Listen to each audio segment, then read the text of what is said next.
What's up, everybody? Welcome back to the Veteran and Rookie Podcast. That cap is gone in between the couch cushions. We're back at it again without the rookie. We got Kyleigh back here replacing the rookie and his absence.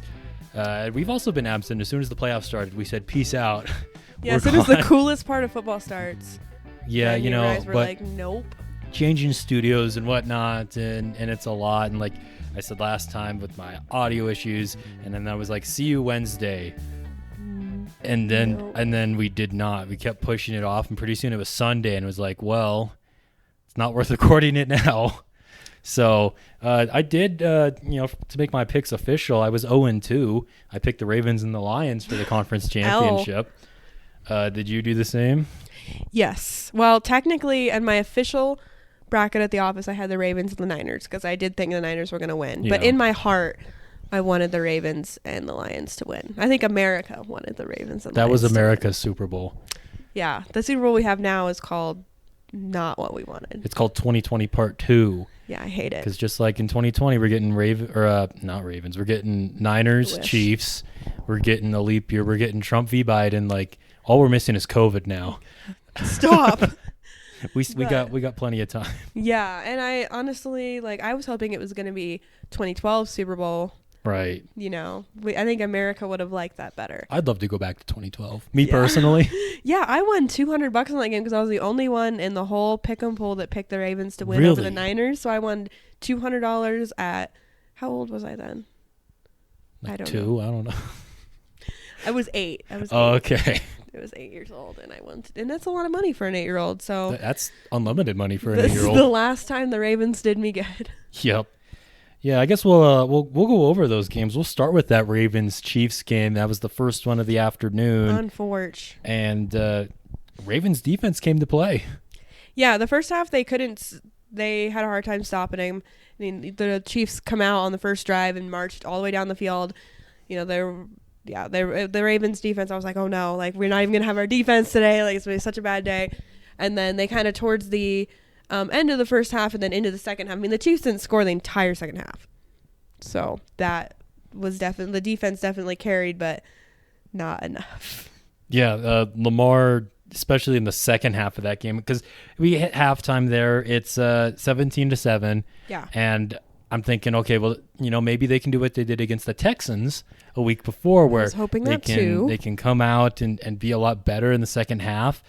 And they got so much worse on offense because Lamar's two best plays came in the first half on that touchdown that should have been a sack. Yeah, that was a fantastic play. That was crazy play. I was like, oh, here the Ravens are. They're coming to life. This is the Ravens we're going to get for the rest of the day. MVP Lamar. And then I think it was the drive or two later when Lamar had a pass batted up in the air, caught it. So cool. He was their second leading receiver for a good chunk of the game because of that. That was such an awesome play. They always do the AWS stats. I wonder what the probability of that was. Yeah. Because I bet it was close to 0 because he had to push through the couple of guys, reach his hands out there at the perfect angle and catch it. And he got 12 yards on that carry 13, too. Yeah. It was insane. So but like you said, that was the only bright spot. We had Zay Flowers kind of show his rookie colors. Yeah, if Zay Flowers shows up in this game, for real, and doesn't have a stupid penalty or especially doesn't fumble on the one. Oops. I mean, if he scores there, it's 14-17, and then say that the Ravens defense still gets a stop that next drive. Ravens get the ball back. Yeah. And then they made that kick. They had the kick. Mm-hmm. So. And then you got Lamar going downfield, throwing in one of the worst passes, one of the worst reads I've seen in a minute. Yeah. Triple coverage in the end zone. What are you doing? People were saying, oh, well, Likely was calling for the ball, and he's been catching in, when he's covered all season. It's like, I don't care who's waving for the ball. Don't throw it in triple man coverage. Yeah, because, I mean, they were right, but it was double coverage. Mm-hmm. That he's been doing this. If you look at the game against the Texans, he had 2 touchdowns like that where he jumped up. He told Lamar, he's yelling at him, throw it up. Mm-hmm. Lamar throws it up. He comes down with it. But that was a completely different, he was behind them instead of kind of in the middle of them. And it was 3 instead of 2. And so that made all the difference in it. And, I mean, there was a little bit of contact that I feel like if it was against the Chiefs would have been called. Yeah. But it still was a terrible read, and he shouldn't have done that. Mm-hmm. So you should have gotten at least 3 points off of that drive there. yeah. There was a drive, I think, in the first half where Lamar took a bad sack that took them out of field goal range. Yeah, they were just a little bit out. That could have been 13 more points on the board there. We're talking a whole different ballgame now. Now, if the Ravens go down and score, though, that would, I guess, put more pressure on the Chiefs to go down and score. Maybe it's a whole different game or whatever. The defense was cooking in the second half. Yeah, they were killing it and making good tackles and just all around. Yeah. It's just when it mattered, like at the end of the game to get that first down, because the Ravens had a little bit of hope left. Yeah. And they let MVS, of all people. I was like, that man has been dropping balls the whole season. Until the playoffs, he's been making catches against the Bills. I'm like, what happened to him? Man. My man, I can't end up like Kadarius Toney. Yeah, straight up. So that was an unfortunate game. And here's my rant. Oh, let's hear it. And it's not about the floor's yours. I have to get this off my chest. It's a little bit. I'm not gonna say the Ravens won didn't win because of the refs. We beat ourselves 110%. I will not play into that game, but the amount of no calls or calls against the Ravens that should have been against the Chiefs was pretty crazy. Yeah. I mean, I hated that one play where I don't remember which defender it was. Travis Kelce bangs his helmet into his head, gets in his face, says something. Yeah. The other guy kind of comes back at him. Kyle Van Noy runs over to defend his guy, bangs into Kelce, and then they throw the flag and call it a 15 or a 10-yard penalty on Van Noy. When Travis Kelce started, he was taunting people there's multiple plays where he's shoving people, he's talking trash, he's doing this, whatever. And there was just no there was no repercussion for it, and he was just kind of being unnecessary the whole game. But it's just unfortunate that there were some of those, there was the one no call PI on Likely too. He literally shoved him to the ground right before the ball came, and there was zero call on that one too. So it's just unfortunate that has to mar the, I'm not saying we would have won. I'm just saying that it could have, the momentum change could have been different. And under having whatever that administrative timeout was, right as the Ravens are rolling too. Oh yeah, that was momentum. like a drone or something like that. Something like that. It seems it's just all a little weird, and it's kind of unfortunate. Yeah, that the Chiefs are becoming like the Tom Brady's of whatever. Yeah. I mean, from the beginning of that game, it was getting a little feisty. You had Justin Tucker with practicing his kicks. And he was out there first, and instead of just being like, hey, bro, can you go to the other side of the field? The Travis Kelce picks up his helmet and hucks it out the back of the end zone. What is his issue? But Justin Tucker is such a class act. He was after the game, he's like, yeah, I don't know really what they're doing. That was kind of silly. Because I think he said he always does that. Yeah, and he was out there before the Chiefs were out there, so it's not like he's set up in the middle of them. They came out of the tunnel. And so it'd be one thing if he was like, oh, I'm not going to move. He was just like, yeah, they just kind of surrounded me and then hucked my stuff. But I love that he said, yeah, they're just being a little silly because he doesn't care. I mean, he's been in the league for however many years. He's like, yeah, but that's never happened before. Uh-huh. So I don't know. It was a scrappy game. The Ravens let their emotions get the best of them. It just hurt to see the Chiefs celebrating in the bank. That hurt my heart a lot. Oh, yeah. That always sucks when a team goes into your place, especially when it's a conference championship because they have the whole ceremony and everything with that. We turned it off. Oh, yeah. As soon as the game was done. It off. Yeah. And, Ravens went full-on Packers on you there. They did. I know that feeling all too well. I thought this was going to be our year, and it just really wasn't. But nope, it's always something. Always something with them, that's for sure. Yeah, the Chiefs really are the next dynasty. I feel like over the last few years, with the Patriots dynasty kind of waning, people kind of quick to crown another team a dynasty, it was a decade at this point now, but the Seahawks were supposed to be the next dynasty forgot about with that. The young Russell Wilson, or when the Eagles won the Super Bowl and Carson Wentz was looking like an MVP, and it was all the Eagles are going to be a dynasty, but the Chiefs have, even if they lose the Super Bowl, I feel like they've established themselves as the next dynasty. Yeah, I cannot wait for Joe Burrow to come back, which I didn't think I was going to say that because I love the Bengals not being a contender, but somebody, I mean, I loved every time that they sacked Patrick Mahomes. Oh, yeah. That was my favorite thing ever. And he'd be I love the one, it was a 15-yard penalty, but where he got clobbered in the face. Yes! See, my dad said that was a good penalty. Honestly, if we're gonna lose, I mean, it sounds like very bratty. If we're gonna lose, take a couple of shots. Like everyone on the Ravens team wanted to hit Patrick Mahomes, and like everyone on that defense wanted to. I know it. So that man needs to be taught a lesson because he is the next Tom Brady. He's like a page right out of his book. Like, what's going on? You know, like he doesn't get it called, and he's like, ref, what's going on? Like, dude, just get up.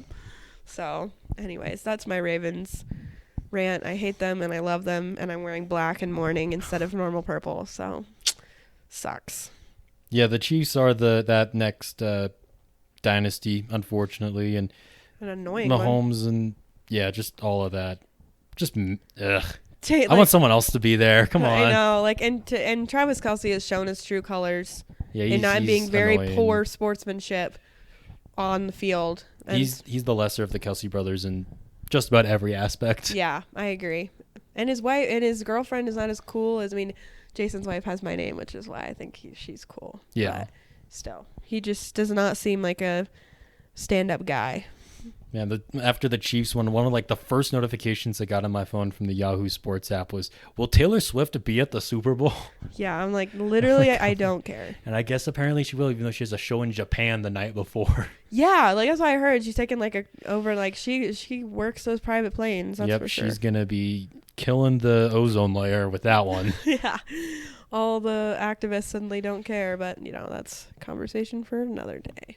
So then later we had the NFC title game, Lions, another L, and Niners, and that was an exciting start right there. The Lions, they get the ball to start the game. They go down. Jameson Williams runs it in for a touchdown. Lions defense gets a stop, and then they go down and they score again. Let's see, that was a David Montgomery touchdown. That David Montgomery touchdown was really nice. Yeah, that one was a cool one. And then Niners, they go out, they miss a field goal, and I'm like, all right. They did end up scoring with CMC, but then Detroit added 10 more points onto the board by halftime. It's 24-7, and I'm like, all right, let's go. I'm a Packers fan and whatnot, so I don't like either of these teams. Yeah. But like, I'm rooting for the upset here, and if there was one team in my division I would root for right now, it'd be the Lions. Now, that could very well change in a year or two. If they keep being good, you're like, nope. Yeah, if they keep being good, then I'm not going to be doing that at all. But and then in the course of 8 game minutes, the Niners score 17 points to tie it up. It was super sad to watch because the Lions were rolling in the first half. Mm-hmm. And then, Jahmyr Gibbs is getting the ball. Horde is getting the ball. They're all, they're like they were in the regular season. And then second half, they pull. This is how the Ravens usually lose. So, my heart goes out to Detroit fans right now. But they just lost it. Like, yep. I don't even know what exactly happened. Well, there was, I think, a failed fourth down in there. There was... but didn't they have two? There were several of those, they had at least 2. Yeah. But it's like, I don't know what they're... Because they were converting fourth downs even in the first half, too. So, it's just... And a lot of people are killing Dan Campbell or the Lions there for going for all those fourth downs, but at the same time, that's who they've been all season. I admire Dan Campbell for sticking to his guns, honestly. Right? Like, you got to be who like, your team is the way that they are. Right, and the kicker that they have right now is one of the more inaccurate ones, especially if it's, a 40, 50-yard field goal, something like that. And so going for a 4th and 2 instead of a coin toss if he makes this, like, I get it. And I mean, one of those was a pass to Josh Reynolds that he just dropped. That was such a bad drop because it was right to his hands. Mm-hmm. Oh, my gosh. That hurt my heart. So there were several plays there where the Lions, and again, they beat themselves. They should have won this game. Yeah, and I think that the way Dan Campbell plays is to his benefit and to his detriment because when it works, he's a hero. Mm-hmm. When it doesn't work, he gets absolutely crucified. But that's something you have to live with when you play aggressive like Dan Campbell does. Yep. And it worked the whole season until it didn't in that game. So, I don't know. Yeah, till the end of the game right there. Yeah, Niners, I don't think they had a drive where they didn't score in the second half. They came to life. I mean, and there were so many big plays. I mean, I'd say the biggest play is the one that was off of the Lions defender's hands into the hands of Brandon Ayuk down at the goal line. That should have been an interception. That would have completely changed the game. Yeah, I'm not going to say the Niners won on luck because they're obviously a very good team, but they had some plays like that where they were dang lucky that it went the way that it did. But that was a crazy play. That's like in 10 years when they're like craziest championship plays. Like, that is going to be in the highlight reel. Mm-hmm. And I mean, I feel bad for Lions fans. That's the thing with like being I'm a Packers fan. Why not? So like, screw the Bears, screw the Lions, I guess eventually, like screw the Vikings. But I feel bad for all their fans, especially I do too. I really don't like the Vikings, but I feel so bad for their fans. Yeah, because they just keep getting shafted year after year after year. Same thing goes for the Lions fans here. I mean, there's no guarantee your team's going to be able to make it back here or have a run like they did again. I mean, I was listening to another podcast, Lions fan, talking about like this has to be our time because like Jordan Love, he's not like, a top 5 quarterback quite yet, and so we gotta strike while the iron's hot. And we got Josh Dobbs over in Minnesota, or whoever was starting for them at the end of the year. Like this was the year for the Lions, and it very well could be next year. They might get better and win this division again. But I mean, they still have a lot of really good rookies, and so I have hope that they're going to continue. But Jared Goff is not a rookie, and he's not that young. I mean, he's not old. Yeah. But Jared Goff is kind of hit or miss too, depending. He had a really good year this year, but he hasn't always had good years. So we'll see if like Laporta and Gibbs and even like their defensive player Brian Branch, he was really good this year. If they can all keep, who's the 4th rookie? They had 4 rookies. That were really good. Jack Campbell, the linebacker. Yeah. So if those 4 can keep, and they can kind of build their around them too, and I think they could be a really good team still. Yeah. But it's the same as the Ravens. This was our year, you know. With I mean, the Steelers and the Browns both made the playoffs, and we lost to both of them. But Bengals aren't contenders. The better team, right? Yeah, Bengals weren't contenders. Like it's unfortunate when it's the best year for your team to do it, and they just can't do it. Because you never know. I mean, the Packers, they were the 1 seed back-to-back years, 2020, 2021. Rodgers was the MVP both those seasons, and then 2022 happened, and they fell off. And yeah, it's crazy. I mean, they still won that game, which I love that for them. But other than that, they kind of. I mean, the fact that they made the playoffs is kind of crazy considering some of the games that they lost and played. But right. It's awesome for you. How about that Lions draft class, though? I mean, or I guess the media as a whole were killing them for taking Gibbs 12th overall and just like all their draft picks, and they've like all worked out. I mean, it's only a year in.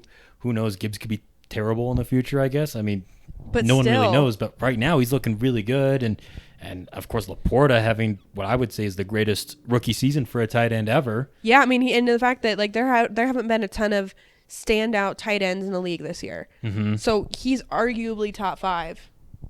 Definitely, like, I mean, I don't know. That's not general consensus, but for this season, you can make that argument because of. I mean, and then you look at Mark Andrews being hurt, and although Isaiah Likely did a really good job, it's still Travis Kelce had a down year.